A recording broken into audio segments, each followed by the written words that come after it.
अवधूत चिंतन श्री गुरुदेव दत्त। मी गौरी संतोष कांबळे। सर्वात आधी गुरुवर्य काका, बंडूदादा आणि शिवदत्त महाराजांच्या चरणी माझा कोटी कोटी प्रणाम। आज मी मला मोराळची आलेली प्रचिती सांगणार आहे। खरं तर आमचा मोराळचा प्रवास हा 2022 मध्ये सुरू झाला। 2022 हा आमच्या आयुष्यातला असा काळ होता जो आम्ही सर्व कधीच विसरू शकत नाही। कारण इथे माझं जीवन मरण्याचा प्रश्न होता आणि माझं जीवन मरण्याचा प्रवास इथूनच झाला।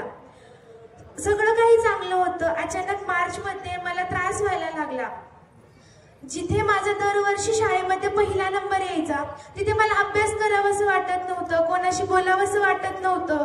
घराची आर्थिक स्थिती इतकी चांगली होती परंतु पैसा कुठून येत होता आणि कुठे चालला हेही कळत नव्हतं।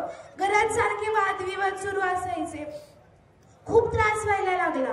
पण नंतर जेव्हा त्रास सहन करण्याच्या पलीकडे गेला तेव्हा कळलं की वाईट शक्तीचा त्रास आहे। नंतर कुठेतरी मोराळच्या मार्गाबद्दल कळालं। पण म्हणतात ना की भोग संपल्याशिवाय महाराजांचा मार्ग इतक्या सहजासहजी कोणालाच दिसत नाही। आणि त्यानंतर तर इतक्या भयंकर गोष्टी घडल्या की माझ्या शरीरात प्राणच नसल्यासारखं झालं। पण एवढ्या सगळ्या गोष्टीतून आम्हाला हा मोराळचा मार्ग भेटला।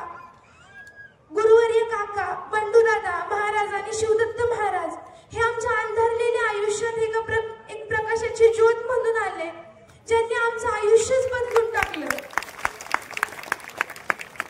चिंतन श्री गुरुदेव दत्त। माझं नाव सुजाता शेंदरकर। तर मी थोडक्यातच माझा अनुभव सांगते। आम्हाला 18 वर्ष बाळ, तर आम्ही इकडे 2 मिनिटं त्या बाळाला घ्या कोणतरी। हे पिंका उठा की, तुम्ही काय उठवायला लागते, समोर बसलायचं काम करायचं असतंय। त्या बाळाला घ्या। त्या बाळासाठीच ज्यांना बाळ नाही त्यांच्या तर घरातल्यानी मटणं मांसाहार सोडून बाळाची तर अपेक्षा ठेवा। वंश वाढवायसाठी तर सोडायला आम्ही कल्याणमध्ये राहतो मुंबईला आणि गाव आमचं किने आजरा। तर 18 वर्ष आम्हाला मुलबाळ नव्हतं। आम्ही खूप हॉस्पिटल वगैरे फिरलो। नंतर युट्यूबवरून हे पाहिलं संतोष दादांचं आणि काकांचं कार्य, तर आम्ही इकडे आलो। तर आम्ही अपॉइंटमेंट घेऊन आलो। संतोष दादांनी आम्हाला अभिषेक घालायला सांगितले।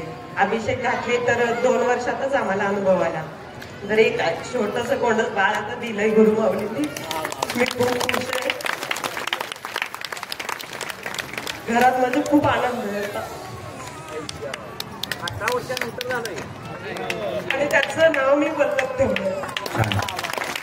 18 वर्षानंतर या माऊलींना महाराजांच्या आशीर्वादाने या ठिकाणी गोंडस बाळ मिळालेलं आहे। धन्यवाद। 2 मिनिटात लवकर